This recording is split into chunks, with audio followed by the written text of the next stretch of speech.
के मुद्दे पर सीधा ललकार रहे, चुनौती दे रहे हैं अरविंद केजरीवाल। उनका कहना है कि एक दिन में अगर सबका घर बना देंगे तो चुनाव नहीं लड़ेंगे। देखिए, ऐसा है कि गृह मंत्री अमित शाह जी ने जितने भी झुग्गी वाले थे, जो प्रधान थे, उन सबके साथ एक बैठक कुछ दिन पहले ही करी थी।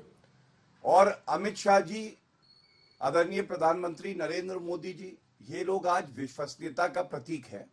और एक बात बिल्कुल स्पष्ट कही गई कि इनकी जो झुग्गियां हैं उनको तो कुछ होने नहीं वाला है, बल्कि हमने देखा किस तरह से 1600 घर नरेंद्र मोदी जी ने अभी जो गरीब हैं उनको दिए थे। और इसके साथ ही परियोजनाएं जो नहीं है और जो लोकार्पण और शिलान्यास किया। और मैं आपको तमाम काम भी गिनाऊंगा, लेकिन सबसे पहले मैं कहूंगा ठग्गूमल अरविंद केजरीवाल से ये पूछिएगा, उनका मैनिफेस्टो जो है मैं आपको दिखा दूंगा। 2020 और 2015 में उन्होंने कहा था जितनी झुग्गियां हैं इनको पक्के मकान मिलेंगे। वो देखिए, आपने दिखाया, मेरे हिसाब से 10वां बिंदु है वो, मेरे पास भी तस्वीर है। तो अगर ये अपने वादे पे अमल करते अंजना जी, तो फिर इस तरह की कोई बातचीत ही नहीं होती। लेकिन इनका ध्यान कहां था? इनका ध्यान था शराब कारोबारियों के साथ ठेके बांटने में। इनका ध्यान था वीवीआईपी कल्चर का पर्याय बन के शीश महल बनाने का। और मैं आज जो आपको बताने जा रहा हूं, दिल्ली हाईकोर्ट ने क्या टिप्पणी करी है इस सरकार पे, सुनिएगा। मैंने थोड़ा अध्ययन किया तो बता दूं। सबसे पहले आज कहा गया है कि हमें ऐसा प्रतीत होता है कि आप गंभीर नहीं है इस मसले पे। आप सीएजे रिपोर्ट क्यों नहीं स्पीकर को देते हैं? और मैं उसका हिंदी में ट्रांसलेशन पढ़ देता हूं। जिस तरह से आपने अपने कदम पीछे खींचे हैं उससे आपकी ईमानदारी पर संदेह पैदा होता है। आपको तुरंत रिपोर्ट स्पीकर को भेजनी चाहिए थी और सदन में चर्चा करानी चाहिए थी। समय सीमा बहुत बड़ी है। देखिए, जिस तरह से आप अपने कदम पीछे खींच रहे हैं वह दुर्भाग्यपूर्ण है। ये आज दिल्ली उच्च न्यायालय ने कहा। 14 ऐसी रिपोर्ट है जो अरविंद केजरीवाल का भ्रष्टाचार उजागर करती है और वो स्पीकर को नहीं दी जा रही। अंजना जी, अमित शाह जी ने तो कहा था, देश के प्रधानमंत्री ने कहा था कि 2022 तक हर देश में जो बिना घर के, बिना छत के लोग रहते हैं उनको घर देने का काम करेंगे, हर झुग्गी वाले को मकान देने का काम करेंगे। आपने मेरे से प्रश्न किया, मैं जवाब दे दूं। अगर आज केंद्र सरकार ये कह दे कि हम जमीन आपको अलॉट करते हैं, क्योंकि दिल्ली के अंदर जमीन जो है वो डीडीए के पास है, और डीडीए किसकी संस्था है? डीडीए भारतीय जनता पार्टी की संस्था है। आज हम झुग्गी वालों को मकान दे देंगे, या अमित शाह जी ये कह देंगे वो झुग्गी वालों को सबको मकान 1 महीने में दे देंगे, हम दिल्ली में चुनाव नहीं लड़ेंगे। मैनिफेस्टो में लिख देते ना सर, इनके अंदर हिम्मत, हमें नहीं पता है। मैनिफेस्टो में लिख देते कंडीशंस अप्लाई, अमित शाह गृह मंत्री को मानना होगा। आपको ये कंडीशंस अप्लाई लिख देना चाहिए ना। सब चीज में तो आप यही कहते हैं कि इनको ये करना चाहिए, सरकार आप बनाना चाह रहे हैं। नहीं, सुप्रिया जी, अब आ रही बारी बारी से, हो गया आपका भी हो गया। सुप्रिया जी से कमेंट। दिल्ली में झुग्गी झोपड़ी वाले वोटर्स जो हैं वो लगभग 10% हैं। करीब 3 लाख परिवार हैं, 15 लाख वोटर्स हैं, 675 झुग्गियां हैं, 1700 जे क्लस्टर्स हैं। यूपी, बिहार, मध्य प्रदेश, राजस्थान से आकर लोग रहते हैं। उनको टारगेट करने के लिए क्या ये सिर्फ शगुफा छेड़ा जा रहा है? वरना अपने ही मैनिफेस्टो में आम आदमी पार्टी ने ये पहले छेड़ा था। और इसको लेकर कांग्रेस का क्या प्लान है? मैं आपको 4 तथ्य बता देती हूँ और उससे दूध का दूध और पानी का पानी, आम आदमी पार्टी का भी और भाजपा के भी पूरे अर्ध सत्य का और पूरे झूठ का पर्दाफाश हो जाएगा। प्रधानमंत्री जी ने अशोक विहार में अभी कुछ ईडब्ल्यूएस आवंटित किए थे, उन्होंने जाके चाबियां दी। ऐसे ही चाबियां उन्होंने 2022 में कालका जी में भी दी थी, करीब 10 परिवारों को। यह अलग बात है कि अभी तक एक भी फ्लैट आवंटित नहीं हुआ। ये पहला तथ्य सुन लीजिए प्रधानमंत्री के झूठ का। अब बात करते हैं केजरीवाल जी की। जेलरवाला बाग में 1675 ईडब्ल्यूएस के फ्लैट्स, 3024 ऐसे फ्लैट्स कालका जी में, इन पर काम शुरू हो गया था। 2800 ऐसे फ्लैट्स कठपुतली की जो जगह है वहां पर प्रक्रिया शुरू हो गई थी। 2014 से अभी तक 11 साल बीत गए। इन घरों का क्या हो रहा है? डीडीएस पर चुप क्यों है? डीडीए की अपनी जमीन पर झुग्गियां हैं, वो झुग्गियां कहां गई? वो झुग्गियों पर क्या प्रक्रिया चल रही है? तीसरी बात सुनिए, आपने क्लस्टर की बात कही, बहुत अच्छी बात कही। 229 क्लस्टर हमने आइडेंटिफाई किए थे जहां पर करीब करीब 70,000 घर बनने थे, और 2014 से लेकर अभी तक एक भी घर उस क्लस्टर का बनकर आवंटित नहीं हो पाया। तो मैं सबसे पहला सवाल करना चाहती हूं आम आदमी पार्टी से, और दूसरा सवाल करना चाहती हूं बीजेपी से। आप दोनों लोग साथ मिलकर कब तक दिल्ली को बेवकूफ बनाइएगा? क्योंकि असलियत यह है कि आपके मैनिफेस्टो में रहा था, आपने जबरदस्त लंबा लंबा फेंका था, दिल्ली ने उसको भांजा था। और एक चीज आपको और बता दूं, प्रधानमंत्री बड़ी बड़ी बात करते हैं, 2024-25 एक वित्तीय वर्ष का आपको आंकड़ा दे रही हूं, 10 का नहीं, एक वित्तीय वर्ष का आंकड़ा। प्रधानमंत्री ग्रामीण आवास योजना में 37,80,000 घर बनने थे, घर बने हैं 5,43,000, महज 14%। 2 महीने रह गए ये साल खत्म होने के। तो ये बीजेपी का और आम आदमी पार्टी का एक तरीका है, जब दिल्ली की बात आएगी तो आपस में भिड़ जाओ, कोई सलूशन नहीं, कोई समाधान नहीं, बड़ी बड़ी बातें करो। झुग्गी जब केजरीवाल जी जा रहे हैं तो नारे लगा के क्यों भगाए जा रहे हैं वहां से? क्यों लोग कह रहे हैं जो हुआ वो शीला जी ने किया, आप लोग कुछ नहीं कर पाए? और एक बात छोटी सी कहकर अपनी मैं बात समाप्त करती हूं, उसके बाद आप इन लोगों से बात करिएगा। जिस नई दिल्ली कंस्टिट्यूएंसी से अरविंद केजरीवाल जी खुद लड़ रहे हैं, वहां पर 40 से 45 हजार वोटर होते थे, और ये संदीप दीक्षित जी ने तमाम इंटरव्यूज में कहा है, शीला जी के बेटे हैं, वहां खूब जाते थे। अब वहां पर 7,000 झुग्गी वाले रह गए। किस बुलडोजर के आगे जाकर आम आदमी पार्टी वाले लेट गए? और भाजपा ने क्यों बुलडोजर चलाए? 7,000 लोग रह गए, बाकी 30-35 हजार झुग्गी वाले कहां गए? ठीक है गौरव भाटिया जी, आप पहले जवाब दीजिए।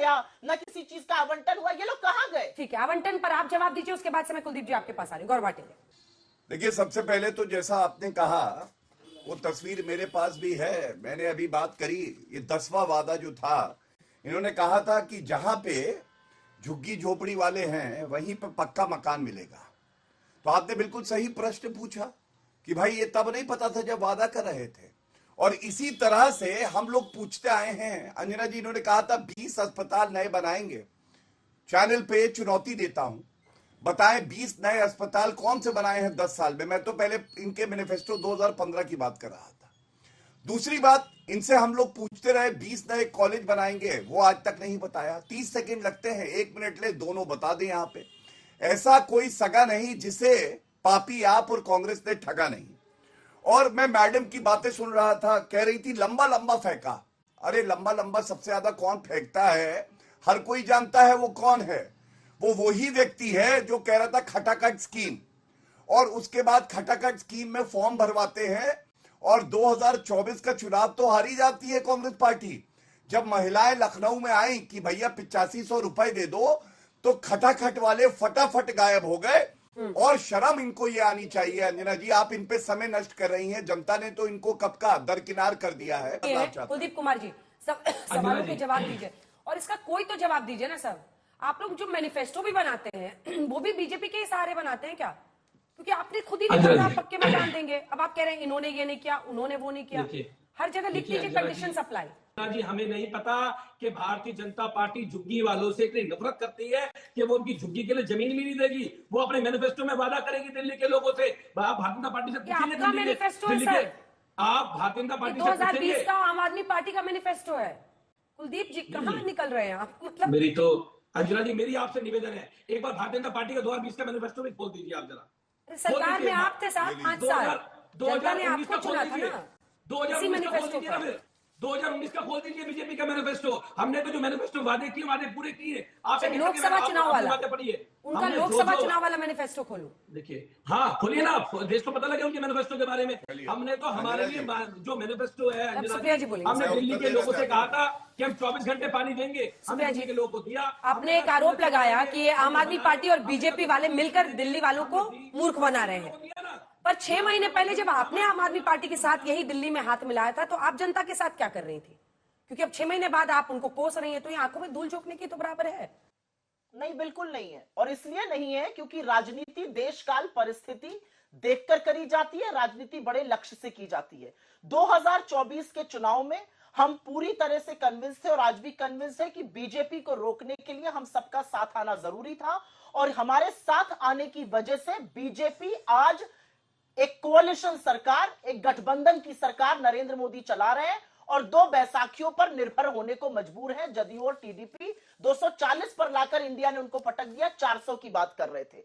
लेकिन जब दिल्ली का चुनाव आया तो हमें लगा 11 साल से एक पार्टी चला रही है, लोगों के अंदर आक्रोश है, एंटी इनकम्बेंसी है और हमें उस पार्टी से भी कुछ सवाल पूछने चाहिए।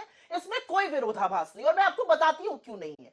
जब बीजेपी को वोट चाहिए होते हैं नागालैंड में, गोवा में, केरला में, तो वो बीफ बैन का विरोध करती है। वो कहती है बीफ बैन गलत है, लेकिन उसी बीफ बैन के लिए बीजेपी और उनके साथी लोगों की हत्या करने को यूपी और बिहार में तैयार हो जाते हैं। तो देश काल परिस्थिति देखकर मुद्दों की और घटक दलों की राजनीति की जाती है, इसमें कोई विरोधाभास नहीं है। बीजेपी जब तक महबूबा मुफ्ती जी के साथ थी, उनको महबूबा जी कह के पूरा सम्मान देती थी, फिर उनको गुपकर गैंग का सदस्य बुलाने लगी। तो ये असलियत है इनकी, हमारी ये असलियत नहीं है। अगर देश काल परिस्थिति देखकर हमें साथ आना था तो हम आए और मुझे लगता है कि उसका परिणाम इस देश ने देखा। मैं यहाँ पर दो बातें कहना चाहती हूँ। आम आदमी पार्टी आपको बीजेपी की बी टीम कह रही है, हमने ढिमकाना कर दिया। अब वो चुनावों में बहुत सारी बातें कही जाती हैं। आम आदमी पार्टी में कितने संघी भरे हुए हैं, संघ ने कितना सपोर्ट किया था आम आदमी पार्टी के पहले मूवमेंट का, वो बात तो अब संघ के लोग खुलकर टीवी इंटरव्यूज में कर रहे हैं। असली बात यह है कि आम आदमी पार्टी, और इस बात का मुझे हमेशा से क्षोभ रहा है, चाहे वो हमारे साथी रहे या ना रहे, हमेशा से ये दुख रहा है कि जब गुजरात के चुनाव लड़ने गए तो इन्होंने बिल्किस बानो पर नहीं बोला, जब दिल्ली में दंगे हुए तब भी केजरीवाल जी और उनकी पार्टी ने नहीं बोला, अपने साथियों को त्याग दिया। तो ये इनकी राजनीति है, हमारी राजनीति। लेकिन मैं यहाँ पर दो बातें बोलना चाहती हूँ। बीजेपी पर बोलना इसलिए जरूरी है, बीजेपी पर बोलना इसलिए जरूरी, बीजेपी के पास ना संगठन है ना चेहरा है। कपिल मिश्रा और मनोज सिंह बिष्ट में खुलकर लड़ाई हो रही है और खुलकर बगावत हो रही है। तो ये किस मुंह से यहां पर आकर बात कर रहे हैं? ये बात करते हैं हमने ये कर दिया, हमने वो कर दिया। अरे भैया, आप तो आए थे देश को सुधारने के लिए। 58 पर रुपया मिला था आपको 2014 में, 26 मई 2014 को 87 पार कराने पर आप आमादा है। प्रधानमंत्री को फर्क ही नहीं पड़ता है। आप आए थे महंगाई रोकने के लिए, बहुत हुई महंगाई की बात, और अभी आप ही के चैनल पर देख रहे हो 6.6% से ज्यादा रेट आ रहा है वेजिटेबल प्राइसेस का, उस पर कोई चर्चा नहीं हो रही है। यहाँ पर बात करने की बात थी कि हम चर्चा में बात करेंगे, प्रधानमंत्री आते हैं, चाबी देकर चले जाते हैं, आवंटन होता नहीं है, उस पर कोई बात नहीं करेंगे। तो अब लगातार मैं अगर इनके बीच में बोलना शुरू करूंगी अंजना जी, तो आप मुझे मत रोकिएगा। आपसे बस ये विनम्र आग्रह है। गौरव जी रुक जाइए, वो पूरा करेंगे, पूरा करने दीजिए, फिर मैं आपसे जवाब लूंगी। गौरव जी रुक जाइए, सुप्रिया जी पूरा कीजिए। 10 मिनट तो चुप रहेंगे। गौरव जी रुक जाइए, सुप्रिया जी पूरा। मेरा अपना मानना है, हमारी सरकारें जहां पर हैं, हमारी सरकारों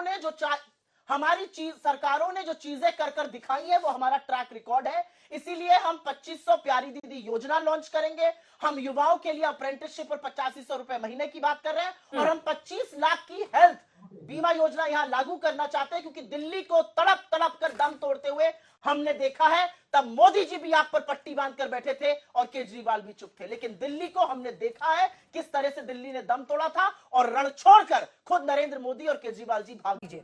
सवाल है कि भ्रष्टाचार के मुद्दे पर कॉम्प्रोमाइज हुआ ना।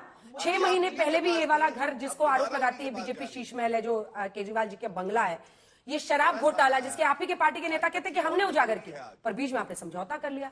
तो भ्रष्टाचार से समझौता किया नहीं, बहुत बड़ा विरोधाभास है जो आपने कहा और जो उन्होंने कहा, उसमें मैं बताती हूं क्यों। बीजेपी किस मुंह से शराब घोटाले के बारे में बात करती है? आपके 7 सांसद थे, 8 विधायक थे, तमाम काउंसलर थे, सब कुंभकर्ण की चादर तानकर सो रहे थे जब शराब घोटाला हो रहा था।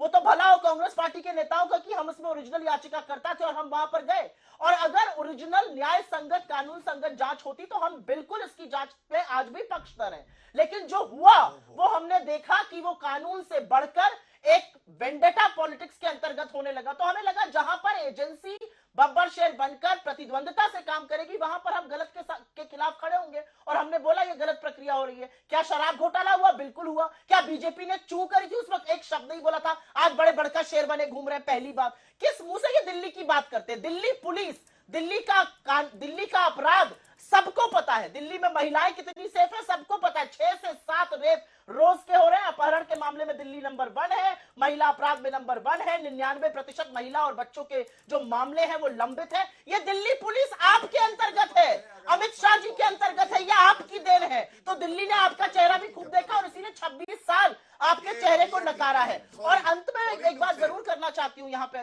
बहुत गलत, एक मिनट अंजना जी, मैं आपके बीच में नहीं बोली थी, थोड़ा चुप रहिए। सुनिए, 26 साल तक से दिल्ली आपका चेहरा नहीं देखना चाहती है। विरोधाभास, सुप्रिया जी कौन सी बात में सबकी आवाज नीचे कर दीजिए, टॉपिक पे रहते हैं। सुप्रिया जी, विरोधाभास इस बात में है कि आप कह रही हैं शराब घोटाला हुआ था, उसी घोटाले में अरविंद केजरीवाल जेल जाते हैं तो उनकी पत्नी सुनीता केजरीवाल के साथ सोनिया गांधी मंच शेयर करती हैं।